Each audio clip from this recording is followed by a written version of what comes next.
प्रिय विद्यार्थियों, आज हम बीए प्रथम वर्ष इतिहास के द्वितीय प्रश्न पत्र के अंतर्गत महाकाव्य काल में भारतीय संस्कृति तथा रामायण एवं महाभारत के प्रभाव के विषय में चर्चा करेंगे। आज की वीडियो में हम रामायण के भारतीय सांस्कृतिक प्रभाव पर चर्चा करेंगे।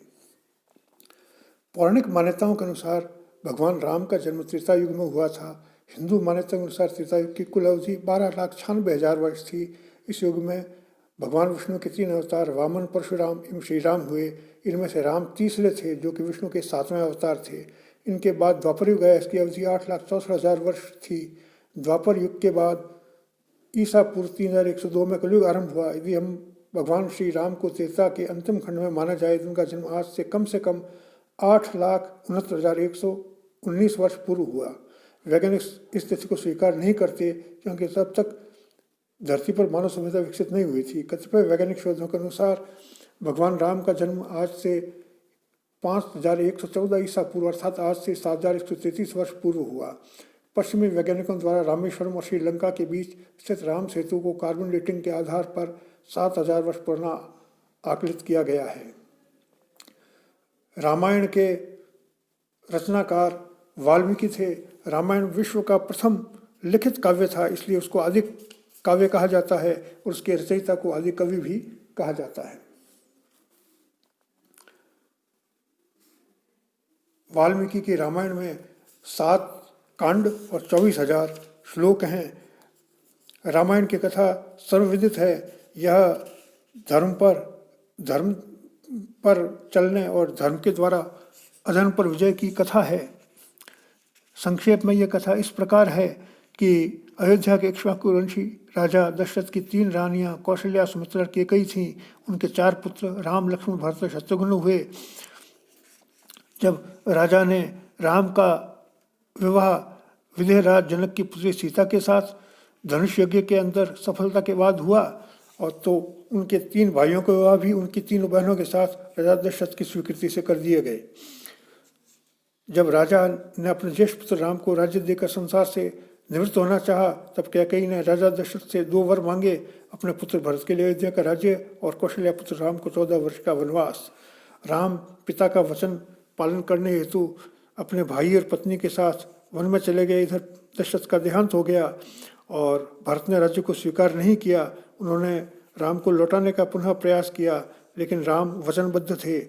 वन में राम की पत्नी सीता का रावण हरण करके ले गया। तब राम ने रीछ और वानरों के सहयोग से लंका पर चढ़ाई करके लंकापति रावण का वध किया और सीता को लेकर पुनः अयोध्या आए। इसके बाद लोकापवाद पर सीता के पवित्रता पर संदेह करने के कारण सीता ने गर्भवती सीता का परित्याग कर दिया। जहाँ महर्षि वाल्मीकि का आश्रम में रहते हुए सीता जी ने कुशलौर नामक जुड़वा पुत्रों को जन्म दिया। वाल्मीकि ने स्वयं द्वारा रचित रामायण सुनाई और उन्हें रामायण के गायन का निर्देश दिया। तब राम ने अश्वमेध यज्ञ किया और कुशलव ने यज्ञ का घोड़ा पकड़ लिया और वे अयोध्या पहुँचे। कुशलव ने राम के समक्ष रामायण का गायन किया। राम को ज्ञात हुआ कि वे देवी सीता श्री राम के ही पुत्र हैं, तो राम ने सीता को अयोध्या बुलवाया। वाल्मीकि सीता को अयोध्या लेकर पहुँचे। वाल्मीकि के कहने पर देवी सीता ने पतिव्रत धर्म की शपथ ली तथा भूमि में प्रवेश किया। आर्य संस्कृति का ये रामायण प्रतिनिधि ग्रंथ है। राम कथा के माध्यम से वाल्मीकि ने आर्यों के संघर्ष में जीवन, त्याग, वचन पालन एवं सामाजिक मर्यादा पालन के लिए प्राण तक त्यागने की परंपराओं का वर्णन किया है। रामायण के 7 कांडों के नाम इस प्रकार हैं: बालकांड, अयोध्या कांड, अरण्य कांड, किष्किंधा कांड, सुंदर कांड, युद्ध कांड एवं उत्तरकांड।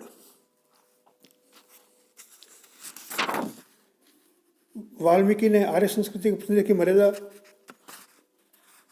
के धारक मर्यादा पुरुषोत्तम श्री राम को, वानर संस्कृति के प्रतीकों के रूप में सुग्रीव, बाली, हनुमान को, राक्षस संस्कृति के प्रतिनिधि के रूप में रावण को प्रस्तुत किया है। राम उच्च सामाजिक मर्यादाओं के पालन के पक्षधर हैं तथा निजी स्वार्थों की अपेक्षा परिवार एवं समाज में नैतिकता, सत्य, न्याय और त्याग का आदर्श प्रस्तुत करना चाहते हैं। किंतु राक्षस राज रावण अनीति, अन्याय और अत्याचार के माध्यम से विजय प्राप्त करना चाहता है। उसके लिए पारिवारिक संबंध, सामाजिक मर्यादाएं एवं नैतिकता कुछ भी मूल्य नहीं रखती हैं। रामायण में आर्य पारिवारिक जीवन के उच्चतम आदर्शों का निरूपण हुआ है। राम अपने संपूर्ण जीवन में स्वयं को आदर्श पुत्र, आदर्श भ्राता, आदर्श पति, आदर्श मित्र एवं आदर्श राजा के रूप में प्रस्तुत करते हैं। उनका जीवन चरित्र आज भी भारतीय संस्कृति का आदर्श माना जाता है। आदर्श भाई होने के कारण वे सहर्ष अपने भाई भरत को राज्य देना स्वीकार करते हैं। राजकुमार भरत भी आदर्श भाई का उदाहरण प्रस्तुत करते हैं और ज्येष्ठ भाई राम के राजपद स्वीकार नहीं करते हैं। देवी सीता आदर्श पत्नी का कर्तव्य निभाती हैं और राजमहलों का सुख त्याग कर अपने पति राम के साथ वन गमन करती हैं। लक्ष्मण भी भ्रातृत्व भावना और सेवा का उच्च आदर्श प्रस्तुत करते हैं। आदर्श रोजा होने के कारण ही राम द्वारा प्रजा की आलोचना से सीता को त्याग कर एक उच्चतम आदर्श प्रस्तुत किया गया। आदर्श पति होने के कारण उन्होंने किसी अन्य स्त्री से विवाह नहीं किया और एक पत्नी व्रत का पालन किया। देवी सीता का चरित्र भारतीय नारीत्व का साक्षात प्रतीक है। रामायणकार वाल्मीकि ने यथार्थ जीवन के संबंध में दृष्टि प्रस्तुत की है, न कि काल्पनिक आदर्श के संबंध में। वाल्मीकि ने राम के एक पत्नी व्रत असाधारण तो कहीं गौरव प्रदान नहीं किया, जबकि वाल्मीकि रामायण के एक प्रसंग के अनुसार राजा दशरथ की 350 रानियां बताई गई हैं।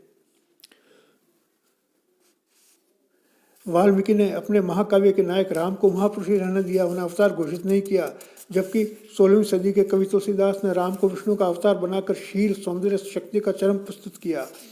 वाल्मीकि के राम आर्य संस्कृति के पूर्णतम प्रतिनिधि हैं। हजारों साल तक आर्य संस्कृति राम के आदर्शों पर चलती रही और आज भी चल रही है।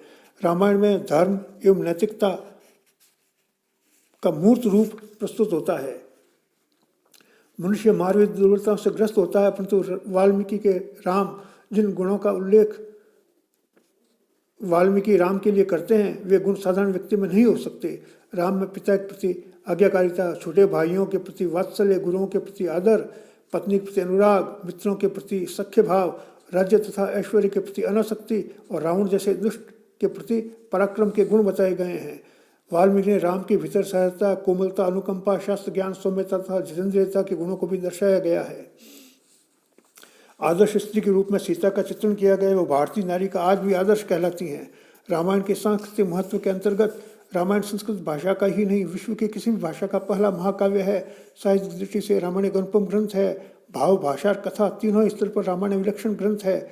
इसमें संस्कृत भाषा के क्लिष्टतम और सरलतम छंदों एवं अलंकारों का प्रयोग किया गया है। पूरे ग्रंथ में अलंकारों का चमत्कारपूर्ण विन्यास और रसों का पूर्ण परिपाक मिलता है। रामायण की कथा में श्रृंगार, वीर, शांत, रौद्र, वात्सल्य, प्रेम, करुणा, विभत्स, भक्ति समस्त रसों का बखान किया गया है। साहित्यिक सौंदर्य की अनुभूति इस महाकाव्य की प्रमुख विशेषता है। ग्रंथ में प्राकृतिक सौंदर्य के साथ साथ नारी सौंदर्य का अनुपम वर्णन किया गया है। चित्रकूट, गंगा नदी, पंपा सरोवर, पंचवटी वन, दंडक वन के मनोरम दृश्य एवं शरद एवं वर्षा ऋतु के मनोहरी वर्णन के साथ बाली की पत्नी तारा के अनुपम सौंदर्य का भी वर्णन किया गया है। नारी सौंदर्य के अंतर्गत वाल्मीकि ने लंका कांड में हनुमान द्वारा लंका में सीता को खोजते समय जिन अनेक सुंदर स्त्रियों को देखा, उन स्त्रियों के अंग प्रत्यंगों और चेष्टाओं का भी आकर्षक वर्णन किया है। रामायण में मानव की अंतः प्रकृति और मूर्तियों का बड़ा स्वाभाविक चित्रण प्रस्तुत हुआ है। रामायण का ऐतिहासिक महत्व वर्णित करते हुए बताया जाता है कि बालकांड और अयोध्या कांड में वर्णित घटनाएं, दंडकारण्य और रावण वध से संबंधित घटनाएं ऐतिहासिक हैं, जिनका संबंध निर्वासित इक्ष्वाकुवंशी राजकुमार राम से है। रामायण में वर्णित राम कथा आर्यों द्वारा की गई दक्षिण विजय का प्रथम वर्णन है। दक्षिण भारत के प्राचीनतम शिलालेखों में उत्तरी भारत के इक्ष्वाकुवंशीय राजा रामचंद्र का उल्लेख है। इससे प्रतीत होता है कि राम के दक्षिण प्रवेश के पश्चात दक्षिण भारत में आर्यों की सभ्यता संस्कृति का प्रभाव फैला। इसमें कोई संदेह नहीं कि महर्षि वाल्मीकि ने अपनी अद्भुत प्रतिभा द्वारा विविध सूत्रों को समेटकर एक उत्कृष्ट मौलिक महाकाव्य की सृष्टि की। प्रिय विद्यार्थियों, आज की वीडियो में इतना ही।